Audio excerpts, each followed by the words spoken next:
правильно понимаю? Это зеленая зона. Да? Зона зеленая, говорю. Составьте на него протокол. Сейчас составьте. Составьте за то, что он на зеленой зоне. Давайте. Приступайте. Представьтесь, пожалуйста. Инспектор, представьтесь. Вы вообще инспектор? Уважаемый, что вы хотите? Я хочу, чтобы вы представились. Что вы хотите? Хочу, чтобы вы представились. Что вы хотите? Я ответил, что я хочу. Чего нервничаете? Хочу, чтобы вы представились. Представьте. Что с вами случилось? Я еще раз говорю. Послушайте, вы наказываете людей. Вы наказываете людей за что? Вот сейчас. Мы знаем, за что наказываем. Ну, а мне поясните, за что вы их наказываете? Мы все знаем. Ну, а это что? Это не зеленая зона? Составляйте протокол. Составим протокол. Давайте, составляйте. Мне свидетелей привести, что вы стоите на зеленой зоне? Уважаемый. Привести свидетелей.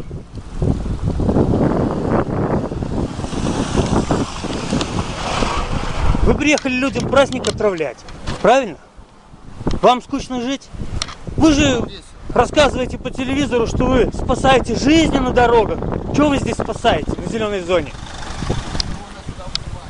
Чего? Что вы говорите?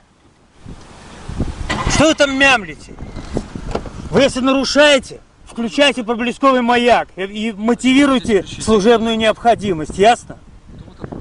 Дед Пихто. Да. Я вижу правонарушение с вашей стороны. Вы правила дорожного движения изучите. Да, я их прекрасно знаю. Что вы не нарушили? Вы стоите на зеленой зоне. Я стою. Да, вы стоите на зеленой зоне. Я могу отступать. В каких случаях? Вы должны это, во-первых, мотивировать, во-вторых, включать проблесковый маяк, если вы отступаете от правил.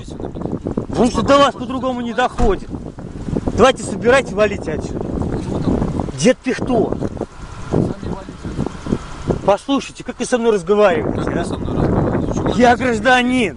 Мне не написано, как разговаривать, а вам написано, Мне написано, как разговаривать где? с гражданами. В приказе номер 1 о вежливом и тактичном Приказа номер поведении. 1 уже нет. Какая разница? Ваши Большая министры разница. меняются и каждый раз пишут одни и те же приказы о вежливом и корректном обращении. Собирайтесь, валите отсюда.